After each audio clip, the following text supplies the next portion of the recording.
at the ancient folklore of birds of prey, but through the eyes of the Victorians. And that kind of fits with the Gothic visage of the Abbey that we see before us today. Because of course, the Gothic revival period was in the late Victorian era. It's also a time when falconry was becoming revived as well, after nearly 2 centuries of quiet following the introduction of game shooting. So I've got 4 different animals to work for you in this demonstration, and each of them presents a slightly different story. We start with our smallest and yet our noisiest team member, and a bird that is native to the British Isles, and so one that goes very far back in not only our folk history, but in falconry history as well. This is Harlequin. She is a 3-year-old female merlin, and that makes her a member of the falcon family. And although she looks fairly insignificant, sucked upon my fist, well, it's not until she takes to flight that you start to understand why the merlin has such a long association with falconry. We don't rush her into flight. I like to give her a few minutes to just look around, assess the wind conditions, get her bearings, because she has never been to Whitby Abbey before. So nice that she formulates a flight plan before she takes to the skies. Now, historically, birds of prey were incredibly important symbols to our early ancestors. Like all winged creatures, there was a deep spiritualism to this kind of creature, and that simply is because they possess the power of flight, which of course we do not. Now don't worry about my merlin, she always does a big circular flight on the very first day of working, and she'll ring up at some point and come back over and find me. This is a creature that of course is both a bird of land and a bird of air, and that made them incredibly important to our ancestors. They saw birds symbolically as the release of a human soul to the heavens, which is why at some ancient services that is exactly what they would do. They would release a bird into the sky. I'm watching the sky constantly to see where my little monkey might be, and if my husband blows his whistle for me, we might be able to draw her back over. She normally whips back in, there she is, just coming over the top of the Abbey at very high speed and in a direction that I'm not anticipating. Have you gone around the whole of North Yorkshire now, and you've now got your bearings? Jolly good.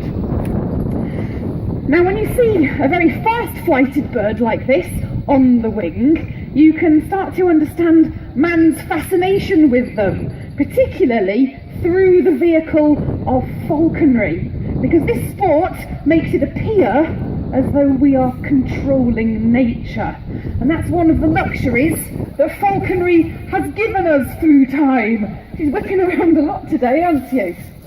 So it's through falconry that for the first time we were able to come this close, oh nice stoop, to these amazing free spirits. And although that was a great experience, it broke a little of the mystery and the magic of working with them.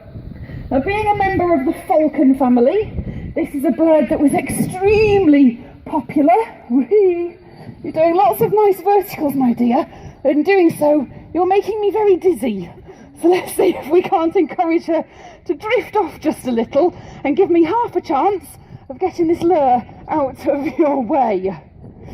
Now the merlin particularly is a bird that in history was representative of courtly love.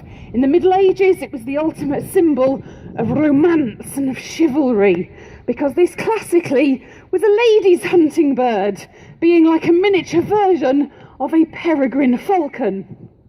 A lady, of course, would devote much time and energy into working with these fabulous little birds, and it was symbolic when the bird chased and caught its prey that it was like her gentleman, her knightly suitor, chasing her heart and hopefully eventually capturing it. That's why in a lot of medieval romantic images you will see a lady depicted, oh, it's going to be a big one, with a falcon upon her fist. And this would be the falcon in question. Now this little bird gets its name from its style of flight. We call it the merlin today. It was called the merlion in the Middle Ages, and that comes from the old French Norman word emerillon, which means to twist or to swivel, because they are a very fast, agile, twisty-turny bird. Their favourite quarry is the skylark, which has an equally twisty style of flight, and that makes for a great spiralling sort of chase. Now I fly my merlin for as long as I'm physically able, and before I go blind or run out of oxygen, I think it's time that I call her in. I'm amazed she's not caught the lure yet. Right, let's get her lined up according to the wind. Oh, she just smacked it there, so we'll let her have it. Oh, it's all over. Give her a round of applause. I'm so dizzy I can't see anything. Yes, we know that you're superior in every way, madam. So a bird that was flown for sport, because you can see the fun element in working with this little munchkin. And of course, in the Middle Ages, little Merlin would not have been good enough for a gentleman. A peregrine was his hunting hawk. But this perfect little miniature falcon, well, that was perfectly good for a noble lady. That tradition continued over the centuries.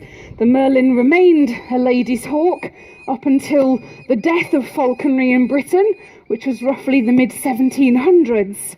And then, when falconry was later revived in the Georgian period, funnily enough, the people who took over flying merlins were young gentlemen, young noblemen who couldn't quite afford a peregrine, but still wanted something fast, still wanted something that would give you an exciting chase, and therefore this was the perfect bird. I'm thoroughly out of breath. She's not even missing a beat there. She could have gone on for hours with that style of flight. But she does tend to take a very long time to eat. And that's because she's an imprint. She was hand-reared, which is why she calls a lot. I'm the thing that reared her, so I'm her parent, and therefore she calls to me for food. So to get her off that lure, I'm going to have to give her some food. Except the problem is that because I'm her own kind in her head, I'm competition for what she's got in her feet. So normally, bribery with a big lump of meat is enough to be able to step her off. And there we go, safely back on the glove. Shall we just rearrange your tail feathers, which you've got stuck under your nether regions? That's not a good look, is it? Right, she has been carefully recovered. I'm going to stagger back to the tent and have a little lie down in the dark. While I do that, I will leave you with my husband and his more gentlemanly hawk. Thank you. Well done, yeah, round of applause, thank you. Now when we talk about birds of prey, we generally sort of have some type of sort of Gothic image of these creatures, especially when they're dark, and I suppose to some they're fearsome. They have great ability, they have great strength. They are the warrior of the bird of prey world. But you know, there is something quite dark and sinister, I suppose, when we look at these birds, in that, do you know, one of the things that these birds don't do is age. There is no aging process at all in a bird of prey. To give you a bit of an idea, it's a bit like you turning 100 years old and being as you were when you were 19. Throughout the whole of your life, you will not change. You will not lose your strength. Ladies, you will keep the same skin for that 100 years. You'll not get any blindness or hearing problems. You'll never suffer with cancer or arthritis. The whole of your life will remain the same. Now, if that was a human, you'd imagine that human to be a vampire or to something supernatural. But when it's a bird of prey, well, that's just their natural being, as that they're able to actually not age. Now, we've got problems with the fur of these rooks today, and the hawk there is quite a young bird. So while I retrieve her, I'll leave my lady to tell you more. Tempest is on a big learning curve this afternoon. She's about to discover what birds are friendly and which birds are clearly not. You can hear her screaming, so she's just on the other side of the wall there. Now, of course, the local corvids breed here. This is their territory, it is their colony. They don't want a big angry looking predator in their home. But what they don't realise is that the tempest over there, the Harris hawk, is actually of no threat to them whatsoever. She's not interested in even looking at them. But they're just doing what is instinctive. Give it a bit of time, normally it settles down. So the hawk is very different to the falcon that I just flew. It's generally a more compact, more stockily built bird, and it exists at much lower level, nearer to the ground. It's a more practical, more kind of everyday hunting bird. Here she comes. Tempest, where are you about to land? On any available perch, including people's heads. Including that lovely lady's head. Look, she's so worried, bless her, by the rooks, that she just wants to come and sit on someone. Shall we get you off? There we go. Well done. Here she is. Where's your dad? If we get Dad back into view. Oh, there he is. Hopefully she'll be able to see him. There we go. She's on a big learning curve today, isn't she? She'll go home a much better, well-rounded bird for this. Now, the hawk in folklore is generally representative of things that are observant and extremely alert, for that is the natural tendency of the hawk. It's why we daft humans call people hawk-eyed. It's because this is a very watchful, very high alert bird, and you'll know that if you've ever seen a sparrowhawk in your own back gardens. In fact, it's pretty obvious when there is a hawk around, full stop, because the first thing that will happen is that pandemonium will break out in your garden. All the birds will twitter and warn everybody else into hiding because they know the hawk is lurking. And when the hawk finally swoops down and shows itself, everything will go deathly quiet as the birds escape into cover to hide. It's only once the hawk has chosen its victim, had a good old pluck and left behind a big pile of feathers, that normality restores and the hawk has done its job for the day. And we're going to try and pull our hawk through the audience there, A, because it will avoid those nasty crows coming in, and B, it means that Tempest won't land on people other than me, hopefully. There we go. Where are we going? Sailing and soaring around there, on the floor. Will their dad come and get you? What are you doing? So it's a creature that in fact was considered to be almost a messenger, a creature that if you saw it, you paid attention of it, because it was bringing you some sort of spiritual message. That's exactly what happened in 1695 when a hawk landed on the Iron Crowns on the roof of the White Tower in London. The hawk sadly got its leather straps entangled in the crown, it hung from its heels, and several days later it sadly died. And it was considered at the time to be an ominous omen, and indeed it was, because just a few days later a plot was revealed to murder the king in cold blood. The visitation of the hawk had brought that news. So in fact, most countrymen were very observant of seeing hawks and always fairly welcoming, because they were normally quite a positive thing. We're going to try this line now. She is indeed learning a lot today, isn't she, our Tempest? There we go, that's better.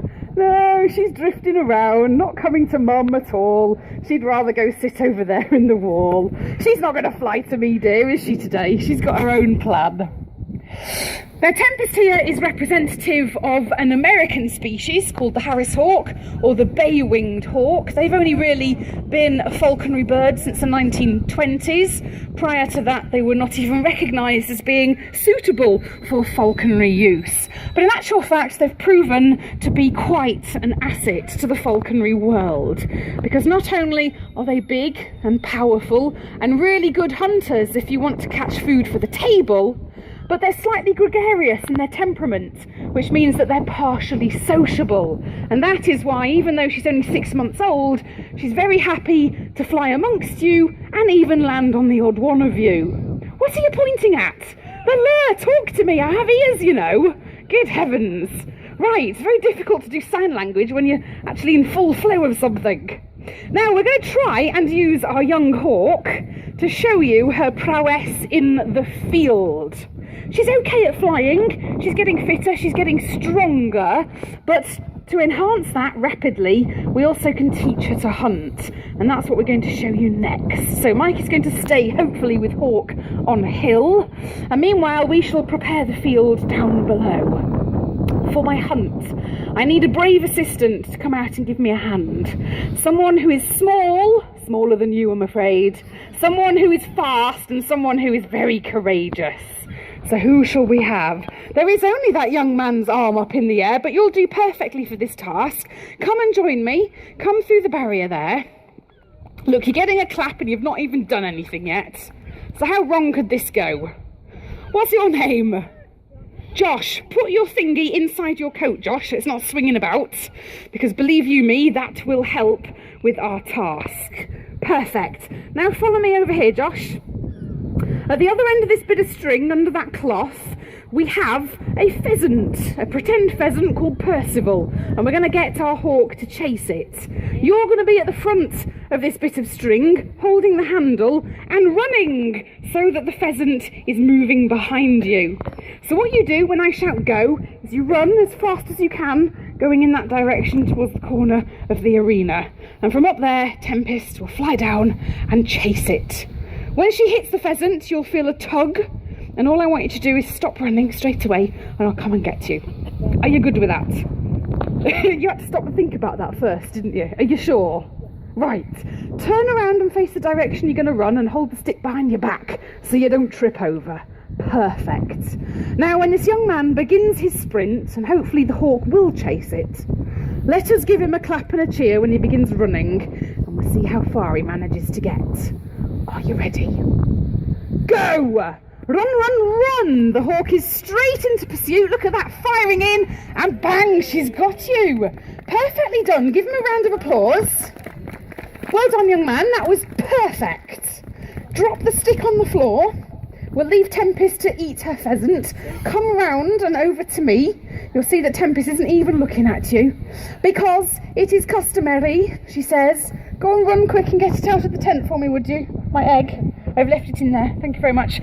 Customary to give you a prize that I've forgotten to bring out with me. So that's good, isn't it? But my husband, who is a good servant, no other tent, is going to bring me your little prize, hopefully, which is just inside the door on top of the... Oh, he's gone in the wrong tent. I'm going to have to go and get it. Hang on a minute. We'll get there eventually. There we go.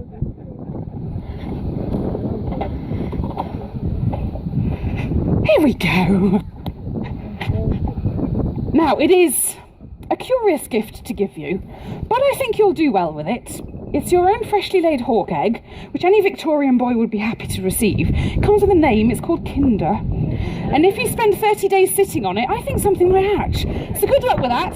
Thank you very much for your help. Well done. Tempest, bless her heart. She did okay in the end, didn't she? I think she might have learnt a few things today, and I think she deserves a round of applause as well. Not because it means anything at all to her, but it might cheer my husband up just a little bit, which is always a good thing. You'll note that a bird of prey is not a retriever. She has not lifted up and flown away with her catch. It is physically impossible. A pheasant is far too big, it's far too heavy for her to be able to raise. So that is why we put bells on our birds, because the first thing they will do is drag them into cover and hide safely with their kill. So you often can't see where your hawk actually is, but if you put a bell on it, you can very quickly locate it. You don't let your hawk eat the pheasant. The idea of hunting is that you take that bird home for your own supper. So when you get there, you dispatch the bird so that it's still. You cover it so the hawk can no longer see it, and then you put a nice big bit of meat on your glove to attract the hawk's focus. When she sees that and steps up to take it, she doesn't even realise that she's just let go of her pheasant, and you quickly bag it and take it out of her sight. She's quite happy because she has no sense of taste, no sense of smell, so she's eating, which is all she wants to do, and you have a nice fresh pheasant ready for the table. So that's the traditional art of hawking, and the reason why man has been working with bird of prey for 4,000 years. Man has also been working with this here creature for a rather long time. And And this is a creature that has had quite a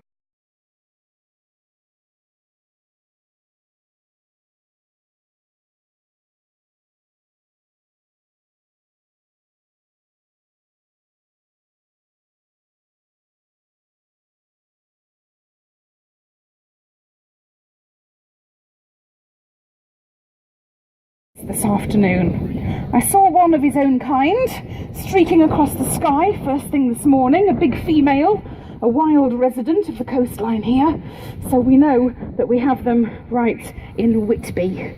It is the beautiful Peregrine Falcon. Although this peregrine is not a pure peregrine, he's what we call a hybrid. He's a cross between two species. He's half peregrine. His mum was a peregrine and his dad was a lanner falcon, so he's what we call a peri-lanner. And what that produces is a peregrine that flies brilliantly, but the lanner falcon bit means that he actually comes back, making him the perfect display falcon. So Lute here, of his 14 years, should give us a cracking flight on which to end the show. And the symbolism of the falcon throughout history has always been very, very powerful. This is the ultimate, the king of the birds of prey when it comes to flying ability. And once Lute here gets to grips with how the wind is working, he's pumping up into the breeze at the moment, look, he's gaining height. That instinctively is what he wishes to seek so that he can take control over his flight. He's going to be flown to the lure today to give you an example of the thrill of the falcon's chase. We've got it in for you too, haven't we, this afternoon? And hopefully those speedy stoops will show you a little of the glory of this species. A species that was so greatly valued in the past that it was not only used as a form of currency, so for hundreds of years people would pay in peregrines rather than in coinage. It's also a creature that had a very high spiritual symbol. There he is, just winging about, just level with the wall here. Church, and lifting up, taking over in a nice ambush flight, going through the barrier there, trying to catch his dad out. This is a creature that appeared repeatedly in heraldry up until the 1800s. If you were lucky enough to possess a falcon in the past, or to have any family connection with falconry, you were loud and proud about it. It denoted noble birth, so to have a falcon as part of your family crest denoted that you were from a good bloodline, and sometimes it would be a bird that would be used as well to reflect not only your status but perhaps your aspirations in life as well. Considered to represent Christianity, the free spirit, the taming through religion, it's a creature that appealed to people on many different levels. And yet, through the vehicle of falconry, you can just have a very simple and pure experience with it. Flying it to the lure, encouraging out of it its natural instincts, and working with one of the most fabulous predators on earth. Fantastic little low-level stoop there, which takes great courage. A bird that is really good at flying. Well, he's got into a nice routine now. He's doing stoop after stoop. You can see he's nice and agile. Every time he comes in, he attempts to swing his feet out and grab that lure as though he were knocking a bird out of the sky. He executes those turns perfectly, but what he really wants is that, to catch his dinner and to have a good flight ended. Give him a round of applause. He's worked really hard and he's as fit as anything, but even he is out of breath after all of that roller coaster flying. Well, there we did it. The rooks were not too much of a problem. The seagulls stayed away. 3 birds counted out, 3 birds counted back in. That makes for a good show for us. So I hope you've enjoyed meeting our feathered and furry family and learning a little about the curious and the forgotten side of birds of prey. If you want to meet Lute here more closely, when he's gobbled up his dinner, we'll get him on the glove and bring him over to the front of the arena where you can do exactly that. But for now, that's it. Thank you for your company. Enjoy what's left of the day. Thank you.